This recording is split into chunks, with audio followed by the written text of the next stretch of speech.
Hello, hello. Ya, ok. Sí, se escucha. Muy bien. Buenos días, hermanos. Ahora sí se escucha. Bueno, buenos días. Hoy vamos a terminar con el capítulo 2 del libro de los Hechos, la porción que me corresponde compartir con ustedes. Una porción pequeña, solo son 3 versículos, pero esos 3 versículos, para poder entenderlos, tenemos que dar un pequeño repaso de todo lo que fue el capítulo 2 del libro de los Hechos, desde el principio, desde el versículo 1 hasta llegar al versículo 43 al 45, ¿verdad? Pero antes de eso quiero darles un ejemplo y quiero poner en perspectiva, porque de lo que vamos a hablar hoy es de la iglesia, de nosotros, de cada uno de nosotros, del que está a tu derecha, del que está a tu izquierda, del que está enfrente, del que está atrás. Y no vamos a sacar trapitos al sol, vamos a hablar en general de la iglesia, ¿eh? Somos una iglesia y somos una institución que fue creada por Dios, pero ¿por qué Dios necesitaría de criaturas o de personas como nosotros para poder esparcir su palabra y compartir las buenas nuevas? Así como en el libro de Génesis la Biblia dice que lo único que crece en el ser humano de continuo es el mal, también Dios puso algunos otros atributos de Él en nosotros, y uno de esos es la compasión, por ejemplo, ¿verdad? Y es ahí donde entendemos cómo es que Dios creó al hombre como una persona que debe de estar en comunidad, que no debe de estar solo. Es por eso que le dio una esposa, es por eso que creció la familia, es por eso que se juntaron los pueblos, es por eso que se hicieron grandes ciudades. El hombre no fue diseñado para estar solo, ¿verdad? Déjenme leerle este artículo que escribió el periódico La Vanguardia de Barcelona, España, en el cual relatan cómo en una clase de antropología un alumno de la antropóloga Margaret Mead tenía una clase de varios alumnos y uno le preguntó que cuál había sido el primer signo de civilización en la humanidad. Y los alumnos, esperando la respuesta de la maestra, le preguntaron a algunos y dijeron: yo pensaba que iba a decir cuando se creó la rueda, cuando descubrieron el fuego, ¿no? Las primeras construcciones. Y lo que la antropóloga respondió sorprendió a todos. Lo que la antropóloga respondió es esto.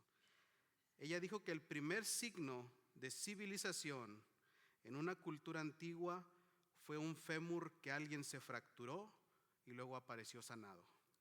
Ese fémur está en un museo, me parece que en España. Esta antropóloga explicó que en el reino animal, si te rompes una pierna, simplemente mueres. No hay vuelta de hoja. Pues no puedes procurarte comida o agua, no puedes caminar, no puedes huir del peligro. Así que eres presa fácil de los depredadores, de las bestias o de todo lo que está a tu alrededor. Y la realidad es que ningún animal con una extremidad inferior rota sobrevive. Entonces dice que para que ese hueso pudiera soldar, tuvo que haber alguien que lo cuidara. Dice que los huesos no soldan por sí solos y que un fémur quebrado tarda mucho tiempo en sanar, mucho tiempo en sanar. Entonces dice que la primera evidencia de la civilización es que a alguien se rompió un hueso, pero que otra persona lo curó, lo vendó, lo cuidó y no se alejó de él hasta que sanó. Dios puso en el ser humano, aún antes de que hubiera civilización, la compasión. Y eso es lo que Dios nos ha dado a cada uno de nosotros. Y esa es la razón por la que Dios diseñó al hombre para no estar solo. Esa es la razón por la cual Dios necesita que estemos en comunión, estemos en grupo y que entendamos cuál es el propósito que Él tiene para nosotros. ¿Verdad? Es increíble cómo podemos darnos cuenta en cosas que jamás nos imaginamos, cómo la mano de Dios obra, le conozcamos o no le conozcamos. Amén. Le puse a este mensaje como título Todas las cosas en común, porque vamos a hablar de la iglesia. Y ya hablamos de lo que es la iglesia antes de existir la iglesia, ¿eh? En los tiempos donde no existía aún ni civilización. Pero ¿qué hay de la iglesia ahora? Hoy vamos a estar hablando de la iglesia del primer siglo, de la iglesia del libro de los Hechos. Pero vamos un poquito más adelante y veamos otro ejemplo de lo que es la iglesia, ¿verdad? Escuchando una predicación del pastor Miguel Núñez, él da un ejemplo que me dejó meditando mucho. Y él dijo que si alguien le preguntara a él hoy en día cómo explicaría lo que pasó en el día de la Reforma, cómo todas esas personas se levantaron, cómo todas esas personas se pusieron en contra de un sistema que los oprimía, que los atacaba, que los perseguía y que los aniquilaba. Porque no solo el gobierno y el Estado estaban en contra de las personas, también la iglesia perseguía a las personas. Contrario a lo que acabamos de ver, no había compasión. Entonces la iglesia necesitaba un cambio. La iglesia necesitaba regresar a lo que Dios quería para esta institución. A pesar de ser perseguidos, a pesar de estar en una situación muy difícil, estas personas, Martín Lutero y todos los reformadores y las personas que le siguieron, decidieron ponerse de pie, pararse de frente y reformar la iglesia, regresar a las bases. ¿Cuáles son esas bases? Estas tres que menciona el pastor Miguel Núñez. La primera dice, ¿qué pasó para que ellos pudieran levantarse en contra del sistema? Dice, lo que pasó fue lo siguiente: Dios pasó al centro de la historia. Cristo pasó a ser el centro de la predicación. Y su palabra pasó a ser el centro de la vida de la iglesia. Y eso es lo que hoy día necesitamos para seguir adelante. Porque creámoslo o no, hoy estamos viviendo un tiempo similar al de aquel entonces, ¿verdad? Entonces, esos tres principios los vamos a ver más desarrollados aún en la iglesia del primer siglo. Cuando comenzamos con este libro de los Hechos, en el capítulo 2, comenzamos a ver cómo Dios obró en toda la iglesia. Y vamos a ver el día de hoy al final cómo terminó esa iglesia. Hoy vamos a ver el proceso de la conversión de todas esas personas, qué sintieron, qué pasaron, qué experimentaron, o cómo es que llegaron del punto A al punto B. Muchos de nosotros tal vez nos sintamos identificados con todo esto que vamos a ver hoy. Muchos de nosotros a lo mejor nos sentimos un poco retados. Muchos de nosotros a lo mejor nos sintamos aliviados porque vamos a saber que estamos yendo por el buen camino. Espero, hermano, hermana, que el día de hoy cada uno de nosotros reciba lo que el Señor ha traído para nosotros. La palabra es la misma, el mensaje es uno, pero Dios reparte a cada persona conforme a su necesidad. Amén. Vamos a leer el pasaje y vamos a comenzar con esta predicación. En Hechos capítulo 2, versículo 43 al 45, que ya es el final del capítulo 2, dice: y sobrevino temor a toda persona, y muchas maravillas y señales eran hechas por los apóstoles. Todos los que habían creído estaban juntos y tenían en común todas las cosas. Y vendían sus propiedades y sus bienes y lo repartían a todos según la necesidad de cada uno. Vamos a orar. Señor, te damos gracias en esta mañana por la bendición que nos das de estar aquí. Gracias por la palabra que tú ya has traído, Señor, a mi vida, Señor, y gracias por lo que hoy, Señor, vas a compartir con mis hermanos, Señor. Bendice a cada uno de ellos que están aquí presentes y a los que nos verán a través de las redes sociales, Señor. Bendice esta tu iglesia, este ministerio, Señor, nuestros líderes, Señor. Pero sobre todo, Señor, bendice a tu iglesia en todo el mundo, Señor, a todos aquellos que están dedicados, Señor, a compartir las buenas nuevas en todo el mundo, sin importar la lengua, sin importar el lugar, sin importar la raza, Señor. Bendice a tu iglesia, en nombre de Cristo Jesús. Amén. Amén. Bueno, esa es la porción que vamos a ver hoy. Y este pasaje es uno de los más malinterpretados que yo he encontrado. La mayoría de los predicadores, cuando leen este pasaje, lo usan para manipular a las personas, para que sean buenos para dar. Y de su ofrenda, y entre más da, Dios le regresa el doble. Este pasaje ha sido muy mal interpretado. Este pasaje lo utilizan para enseñarle a la gente. En la Biblia dice que tienes que dar todo lo que tienes. Y si Dios lo dice, tienes que obedecer. Porque está en la Escritura, ¿sí o no? Debemos de obedecer, ¿sí o no? Lo que no dicen estas personas que toman y sacan de contexto este pasaje es todo lo que viene detrás de este pasaje. Porque todo el capítulo 2 del libro de los Hechos, desde el versículo 1 hasta este versículo 43, es un proceso de conversión, un proceso de sanación, un proceso de entendimiento de la iglesia del primer siglo. Amén. Vamos a ver por qué. En Hechos capítulo 2, versículo 1,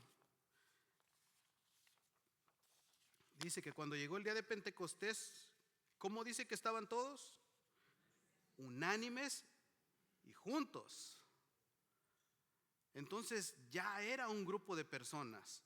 Tal vez no tenían un templo, tal vez no había donde adorar, tal vez no era una congregación, pero lo primero que Dios hizo es que juntó personas. Así como hoy estamos todos nosotros, en aquel día Dios decidió juntar un grupo de personas. ¿Para qué?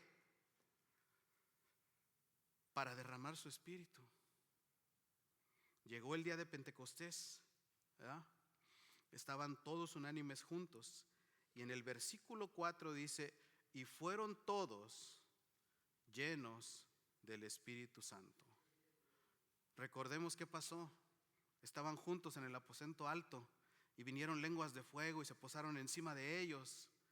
Y todos recibieron al Espíritu Santo. Dice que todos, fueron todos los que estaban en ese lugar, todos llenos del Espíritu Santo. Dice, y comenzaron a hablar en otras lenguas según el Espíritu les daba que hablasen. Judíos, romanos, egipcios, griegos, medos, partos, todos hablaban diferentes lenguas, pero todos entendían el uno al otro. Esa fue la señal que Dios nos dio de que su Espíritu estaba sobre nosotros, ¿verdad? Híjole, bueno, voy a dar una nota. No debería, me voy a salir un poquito del mensaje, pero siempre está esa pregunta que dicen, ¿verdad? ¿Qué idioma vamos a hablar en el cielo? Yo creo que vamos a hablar todos. Todos los lenguajes se van a hablar. Todas las lenguas se van a hablar. Lo que va a suceder allá es que el Espíritu de Dios te va a permitir entenderlos a todos. Todos vamos a estar allá. El libro de Apocalipsis dice que había una gran multitud delante del trono, de todo pueblo, de toda nación y de toda lengua.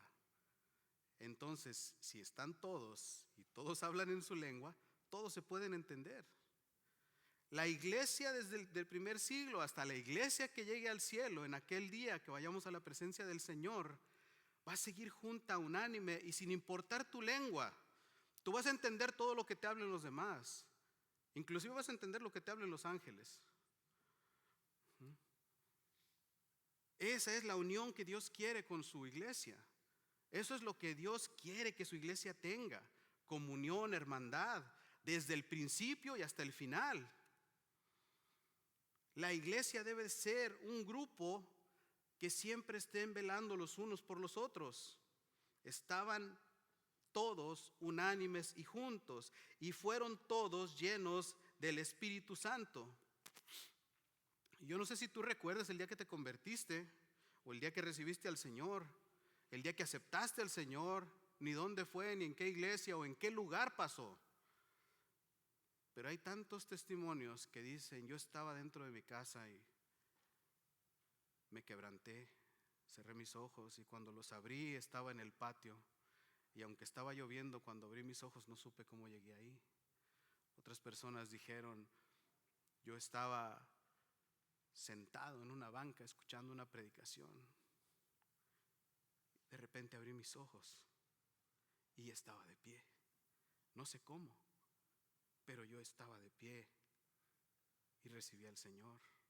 No sé cuál sea tu experiencia, no sé qué es lo que haya pasado en tu vida, pero sí sé que el día en el que recibiste al Señor, algo así tuvo que haber pasado. Y lo primero que uno siente es confusión, pero no una confusión mala.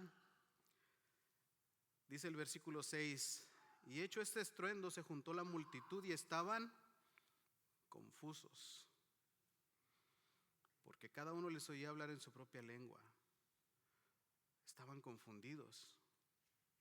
Y no quiero pensar, no quiero decir lo que ellos pensarían o sentirían, pero en mi caso esa confusión fue buena.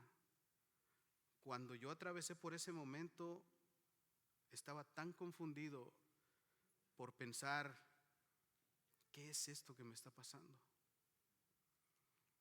¿Por qué yo? ¿De verdad hay un Dios que me ama? ¿Por qué se fijó en mí? ¿Qué tengo yo que no tengan otros? O más bien, ¿es tan grande mi necesidad que Él tiene que venir a mostrarme que quiere acercarse a mi vida? Si alguna vez tú sentiste ese tipo de confusión, hermano, vas por buen camino. Dios está obrando en tu vida, en tu alma, en tu espíritu, y aún en los que están alrededor de ti. En Hechos 2:7 dice: y estaban atónitos y maravillados.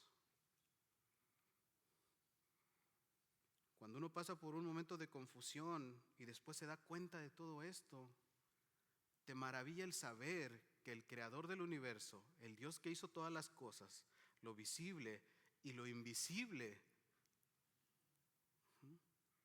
volteó la mirada y te miró. Es increíble pensar cómo Dios puede tener la intención de acercarse a nosotros. Y eso es lo que nos hace diferentes, hermanos.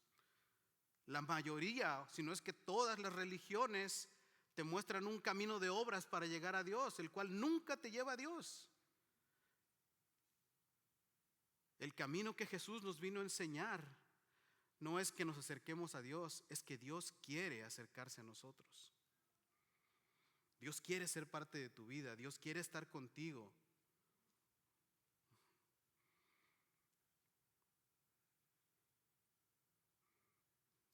Bendito sea el día en el que conocí al Señor.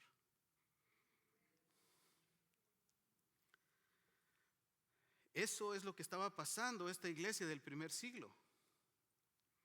No solo nosotros, todas las iglesias, alrededor del mundo, la mayoría de las personas ha experimentado este tipo de sensaciones, todo este tipo de situaciones.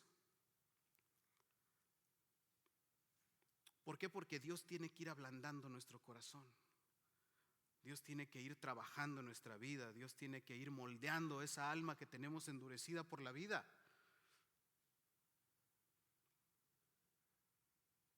¿Para qué? Para que podamos nosotros compartir el amor de Él. Amén. Vamos a seguir adelante.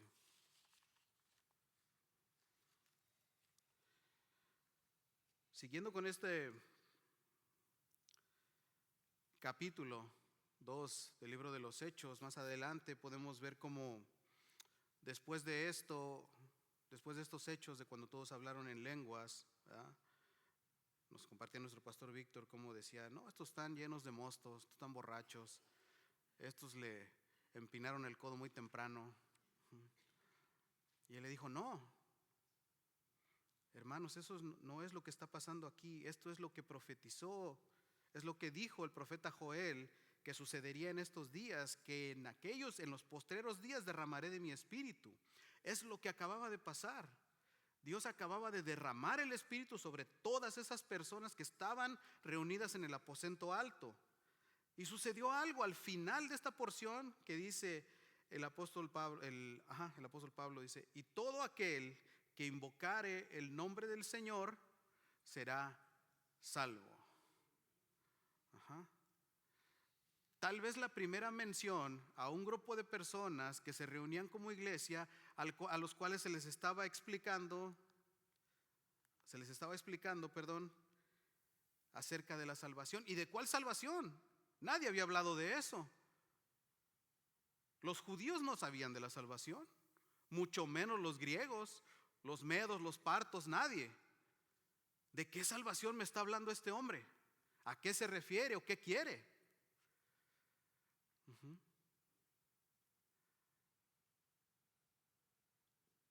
Se refería a que Dios se quiere acercar a nosotros, ¿verdad? Hasta aquí se cree que llega esa predicación en el aposento alto. Se cree que después de ahí Pedro y los apóstoles partieron hacia afuera y llegaron a las escaleras del templo. Y en las escaleras del templo es donde Pedro pronuncia este discurso que está en Hechos capítulo 2 versículos 36 al 38 y dice: sepa pues ciertísimamente toda la casa de Israel, todos, sacerdotes y no sacerdotes, judíos y prosélitos, todos, toda la casa de Israel, que este Jesús a quien vosotros crucificasteis, Dios le ha hecho Señor y Cristo. Este ya es otro discurso. La respuesta es la siguiente: al oír esto, dice, se confundieron de corazón y le dijeron a Pedro y a los otros apóstoles: varones hermanos, ¿qué haremos? Entendieron que ellos eran culpables de la muerte de Jesús. Su corazón fue ablandado y preguntaron: ¿qué haremos? ¿Cuál fue la respuesta de Pedro? Arrepiéntanse.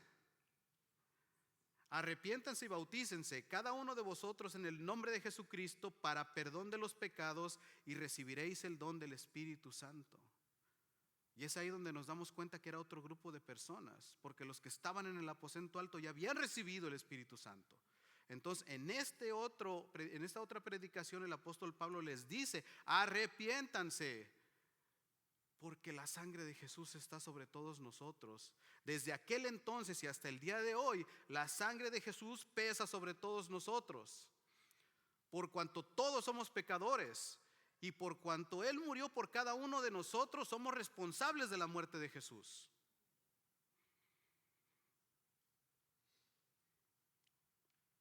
Pedro dijo: arrepiéntanse.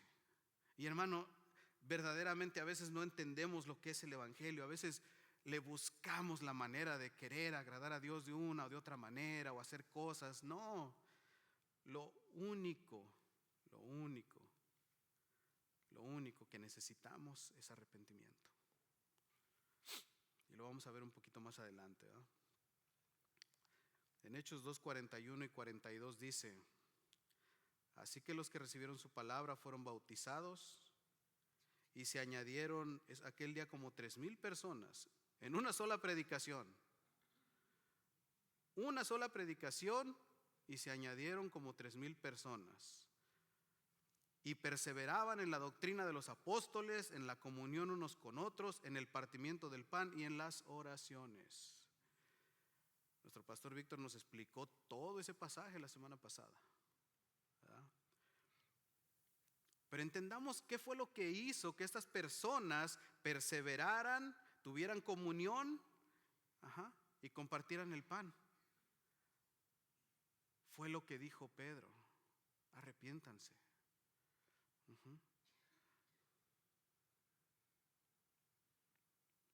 Veamos qué es lo que necesitamos para tener una verdadera conversión. Lo único que necesitamos, hermano, es arrepentimiento y fe, no más. Arrepentimiento y fe es todo lo que necesitas. Eso es lo único que podemos hacer para poder agradar a Dios. Y sé que muchos de nosotros diremos: ¿y qué pasó con la obediencia? ¿Y la santidad? ¿La disciplina, la perseverancia, el perdón? ¿Dónde quedan? Si tú me estás diciendo que nada más necesitamos arrepentimiento y fe, hermano, todo lo demás son acciones.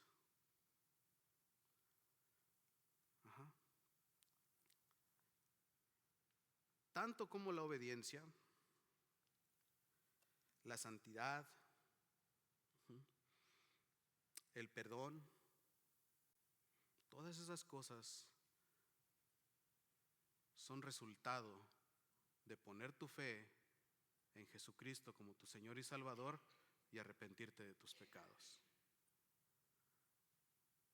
Ese es el resultado de esas dos acciones.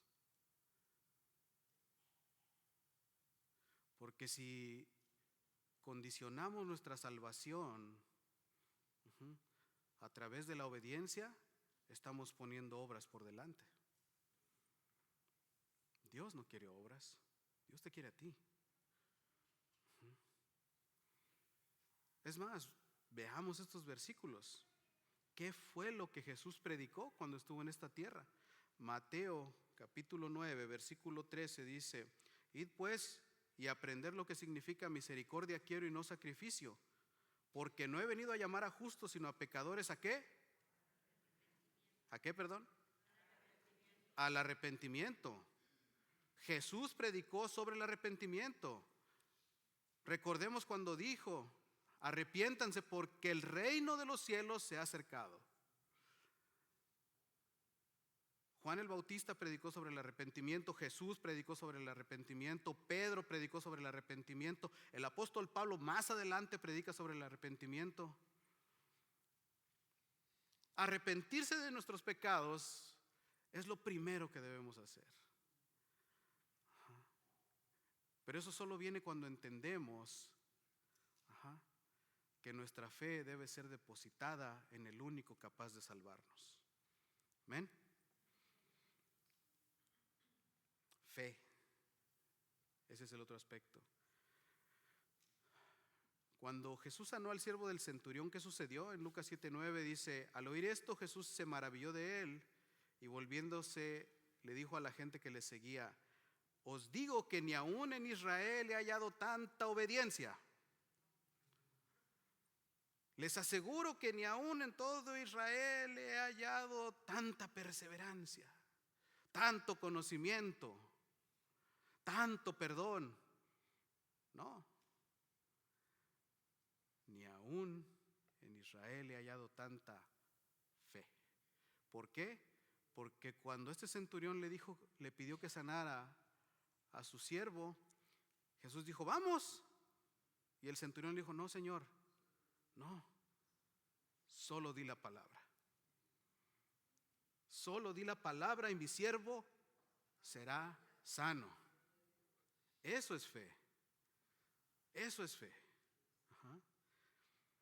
O recordemos a esta mujer pecadora que le lavó los pies cuando entró a la casa de un publicano. En Lucas 7:50 recordamos la escena: entra Jesús, entra la mujer, le lava los pies, le enjuaga los pies con su cabello. ¿Y qué dice el publicano?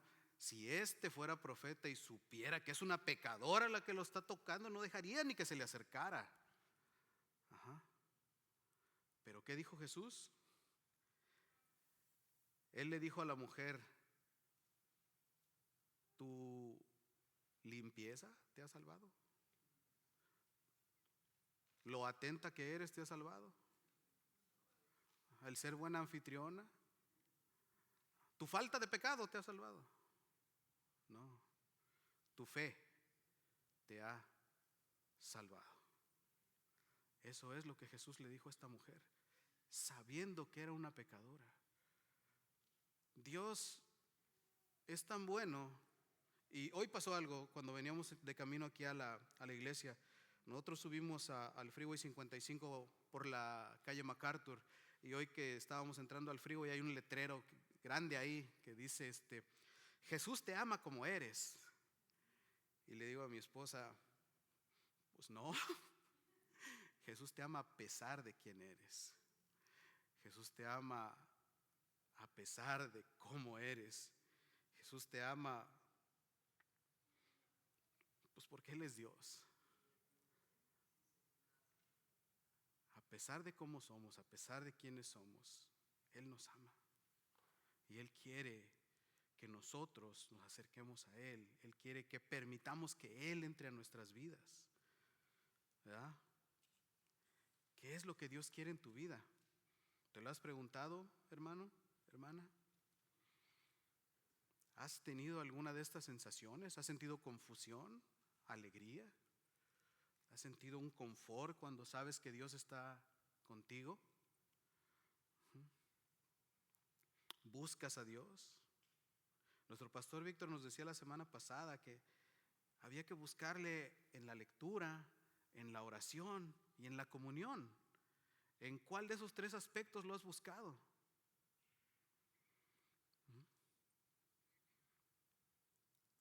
Hermano, nuestra vida especialmente aquí, es una vida muy rápida.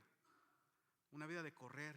Te paras, levántate, corre, le haces el desayuno, alista a los niños, corre para acá, corre para allá, ya se me hizo tarde y nos vemos. Y el lonche ahí mañana.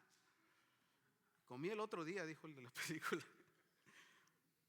Es tan rápida que se nos olvida que tenemos que estar en contacto con nuestro Señor y Salvador.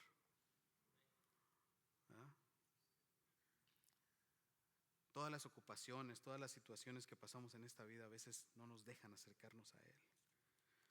Él quiere que estemos con Él, ¿verdad?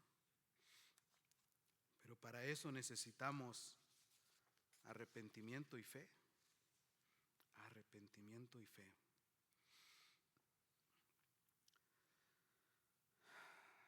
Ahora sí vamos a la porción que nos corresponde el día de hoy. Ya casi para terminar. En Hechos capítulo 2, versículo 43 al 45 dice: y sobrevino temor a toda persona, y muchas maravillas y señales eran hechas por los apóstoles. Y hablemos un poquito del temor, porque después de sentir confusión, después de sentir alegría, después de sentir gozo, después de sentir todo ese confort, todo lo que Dios te da, es necesario sentir temor. Pero no ese temor que te infringe miedo, ¿verdad? Hay una frase que dice: el temor es el precursor del valor. Sin miedoso no hay valiente, ¿verdad? Proverbios capítulo 1 versículo 7 dice: el principio de la sabiduría es el temor de Jehová. El temor que sentimos de Dios no es un temor que nos congele, que nos haga sentir mal o que nos haga tener algún sentimiento malo hacia Él. Debe ser un temor bueno, porque es el temor de Dios, no el temor a Dios, ¿verdad? Job en el capítulo 28 versículo 20 hace una pregunta, dice: ¿de dónde pues vendrá la sabiduría y dónde está el lugar de la inteligencia? Y se contesta en el 28, más bien Dios le contesta en el 28, dice: y dijo al hombre: he aquí que el temor del Señor es la sabiduría, y el apartarse del mal la inteligencia.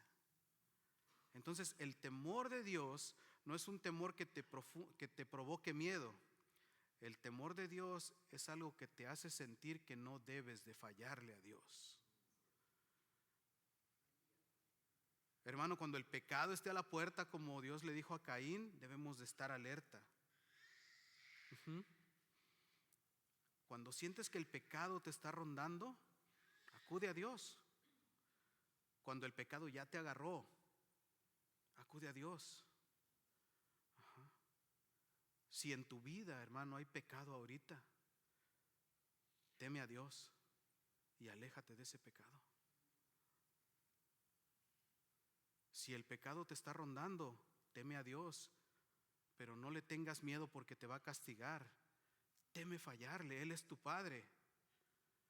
¿Cómo se siente uno de hijo cuando defrauda a sus papás?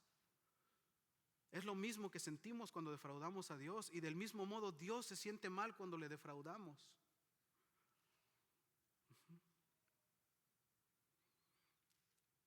El temor de Dios no es algo que nos cause terror, es algo que nos llena de reverencia, de respeto y de devoción hacia Dios. Es entender que no debemos de fallarle, que nada está por delante de Él, que nada está primero que Él. Ese es el temor de Dios. ¿Ya? Anoche que estaba repasando estas notas me recordaba de una película que vi no sé si la han visto, la del Good Dinosaur, el dinosaurio bueno. Y hay una escena con los 3 T-Rex, con el papá y los 2 hijos, que es mi escena favorita. Se lo digo a mi hija Valeria, le digo, a mí lo que me encanta es cómo cuenta la historia del dinosaurio. Pero le digo, pero hay una parte ahí donde dice, y uno me mordió en la cara. Dice, y cuenta su historia, ¿verdad? Y dice, pero ese día decidí que no iba a morir y me salvé. Y el dinosaurio pequeño, Arlo, le dice, yo quisiera ser como tú, no quisiera sentir miedo. Y le dice el T-Rex, claro que tuve miedo. Si un cocodrilo te muerde en la cara y no sientes miedo, es porque ya estás muerto. Lo mismo nos dice el Señor a nosotros. Si el pecado ya te está mordiendo y no sientes miedo, es porque espiritualmente estamos muertos. Tengamos cuidado con eso. El temor de Dios es muy, pero muy importante, ¿verdad?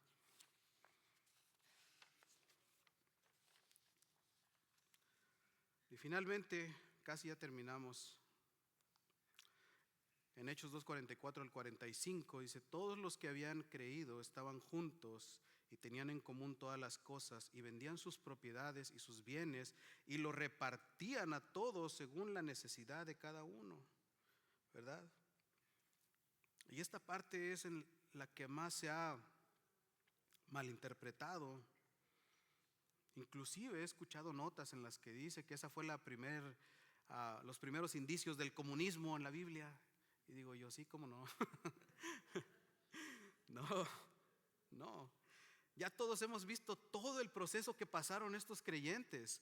Todos estos primeros creyentes tuvieron dudas, sintieron miedo, sintieron gozo, sintieron alegría. Todos esos sentimientos, todas esas experiencias, todo lo que pasó desde en el capítulo 2, desde el versículo 1 hasta ahorita, es lo que los llevó a entender esto.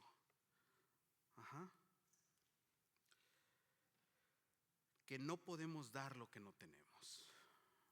No podemos dar lo que no tenemos, ¿verdad? Solamente Dios produce en nosotros tanto el querer como el hacer. Viene de Dios. Si Dios te impulsa a hacer algo, tal vez no nació de ti, tal vez Dios te está pidiendo que lo hagas. El apóstol Pablo en 2 Corintios 9:7 dice, cada uno dé, hablando de la ofrenda, como propuso en su corazón, no con tristeza ni por necesidad, porque Dios ama al dador alegre. ¿Cuántas veces hemos escuchado ese versículo, ¿verdad? Entre más das, Dios más te bendice. Entre más tú tengas el corazón dispuesto a cooperar con Dios, Él te devuelve el doble, el triple, 7, 10, 15 veces por todo lo que tú das. No podemos dar lo que no tenemos. Dios principalmente, y me gustaría que entendiéramos esto, Dios no quiere tu cartera, Dios quiere tu corazón. Dios no quiere tus bienes, Él es dueño de todo. Dios no quiere tu casa, tu carro, nada. Él te quiere a ti, completo, los 7 días de la semana, las 24 horas del día, los 365 días del año. No nada más el domingo. No nada más venir el domingo, sentarnos, poner cara de cristianos bonitos, gorditos y bonitos, dijo el pingüino, ¿verdad? Y el lunes volver a vivir como vivíamos el viernes. No, Dios te quiere a ti completamente, pero comienza por tu corazón. Entrégaselo. Hermano, estos nuevos creyentes de la primera iglesia pasaron por todo esto y entendieron al final de todo esto que todo lo que tenían, que no era necesario dar nada para ser salvos. Ellos entendieron eso. Yo no tengo que poner nada, solo necesito arrepentimiento y fe. Físicamente no tengo que poner nada para ser salvo. Ellos lo entendieron. Ellos entendieron que todo lo que tenían provenía del Señor. En el libro de Isaías dice, porque de tu mano tomamos todo lo que tenemos.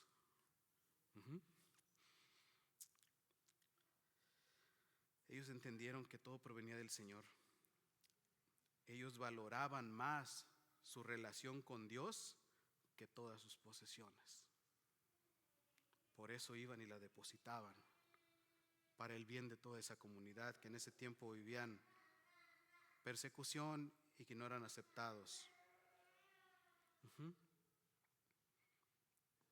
Porque sabían que todo lo que tenían era de Dios. También sabían que sin Dios no tenían nada. Amén. Y para terminar, a lo mejor aprendiste algo, a lo mejor no aprendiste nada. No lo sé, porque a veces venimos a la iglesia hoy, escuchamos un mensaje, nos emocionamos y llegamos al área de café, nos vamos, comemos y en la tarde ya no recordamos nada. Y eso es muy normal, hermano. No te sientas mal por eso. A todos nos pasa. Pero si hoy me gustaría que te llevaras algo en la mente para que reflexiones, es esto. ¿Qué tienes tú que no te haya dado Dios?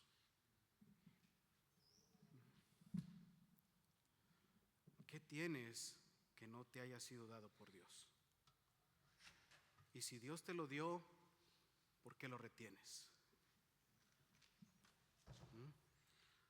Hermano, este mensaje no es para motivarte a que des, a que ofrendes, a que diezmes. Pero si Dios ya ha puesto en tu corazón el dar, hazlo.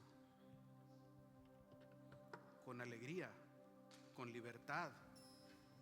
Dios no necesita tu dinero y lo hemos visto a través de los evangelios. La que más dio solo dio 2 moneditas. Si hoy día tú das $1, Dios te lo va a agradecer. Si das 1,000, Dios te lo agradece igual. Si das 1,000,000, Dios te lo agradece igual. A Dios no le importan las cantidades. A Dios no le importa el dinero. A Dios lo que le importa es que tu corazón esté dispuesto a dar de lo que Él primeramente ya te ha proveído. Amén. Muchas gracias, hermanos.